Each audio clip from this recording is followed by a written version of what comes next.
4 Spider-Man movies? In one franchise? I don't know if they're allowed to do that.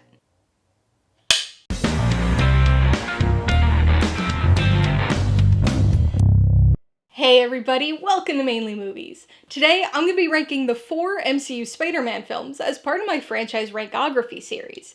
If you're new here, please consider subscribing for a variety of movie-related content, like reviews, rank lists, and recommendations. So what is a Rankography exactly? Well, it's my ranking of a filmography, whether that be a director's output, an actor's appearances, or even an entire franchise. My rankographies are based on personal preference, and I rank movies according to how much I enjoyed them, rather than any specific technical merit or attribute. Remember, this is just my ranking, not the ranking, so be sure to post your own personal ranking of the MCU Spider-Man franchise in the comments below. Spider-Man is up there as one of our most frequently adapted superheroes.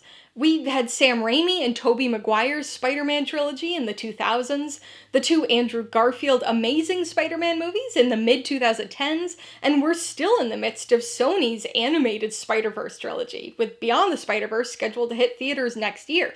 But our current live-action iteration of Spider-Man falls under the purview of the MCU.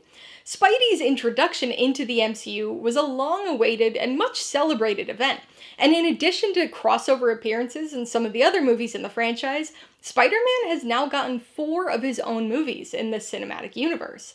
I don't think I was alone in initially being a little skeptical about yet another live-action incarnation of the character so soon after Maguire and Garfield's versions, but I'm pleased to say that this is shaped up to be a very enjoyable franchise for me. I've already reviewed all 4 of these movies on this channel, so if you want to check those out for some more in-depth thoughts on each of them, I'll put links in the description below, and also link them up in the cards as we go along. Alright, let's get this rankography started. Coming in at number 4, Spider-Man: Far From Home.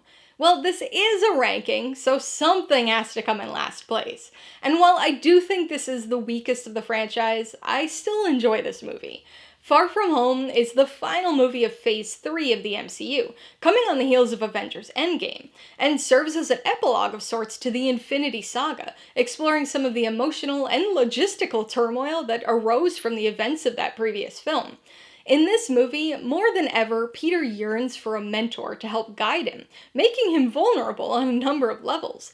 As the name implies, this second film is more expansive than Homecoming was, not just in terms of the locations and globetrotting, but also the threat and its broader implications on the world of the MCU. As in the first film, Tom Holland is still really good here as Spider-Man, balancing the geeky awkwardness of Peter Parker with the earnest heroism of Spider-Man, or the Night Monkey. In this movie, he's a little bit closer to being fully fledged Spider-Man, having been through some serious experiences with the Avengers, but really, he's still a kid trying to protect his identity, who doesn't always know what to do and makes a lot of mistakes. There's plenty of relatability to that, and the movie still leans into some of the funny playfulness of the first movie, but the story itself is a little less interesting for me. Like I said, it goes bigger, but is very predictable. That alone wouldn't have been that big of a deal, but the film massively overplays its twist, presenting it as something shocking, even though I imagine just about everybody watching saw it coming a mile away. It's still an enjoyable movie, with some good character moments and an intriguing ending, but just doesn't have the same staying power as the other films in the franchise. Coming in at number 3, Spider-Man: Homecoming. This may have been the 3rd iteration of the character in only 15 years, but this was the starting point for the MCU Spider-Man franchise. Tom Holland's Spider-Man saw his official introduction into the MCU the previous year in Captain America: Civil War, but this was his first solo effort. Sort of. There's a good deal of Tony Stark involvement here that makes sense for the story being told, but does feel a little overshadowing at times, and like the studio didn't think Spider-Man would be able to stand on his own for some reason. That said, there's still plenty of Spider-Man here. It's not another bit by the radioactive spider origin story, but does deal with a very young, inexperienced Spider-Man. With so many other MCU movies focusing on big global threats, this movie is refreshingly small scale, and feels like something that you could realistically expect a superpowered teenager to take on. The villain here is a threat, but still feels manageable, and introduces some interesting thematic qualities to the film. Despite my initial concerns over another iteration of this character, I think Tom Holland is great here. I grew up with Tobey Maguire as Spider-Man, and I always thought he was really good as Peter Parker. And even though the Amazing Spider-Man movies were never my favorites, I do think Andrew Garfield really nailed the Spider-Man side of this character. But Tom Holland manages to embody both sides of the persona extraordinarily well. He's got the athleticism and wittiness required to play Spider-Man, but he also has that innocent, awkward charm of Peter Parker.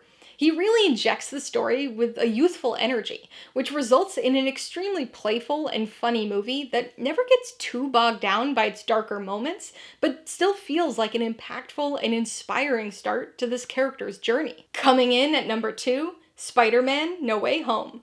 Well, we've finally got a movie that breaks the Spider-Man 3 curse.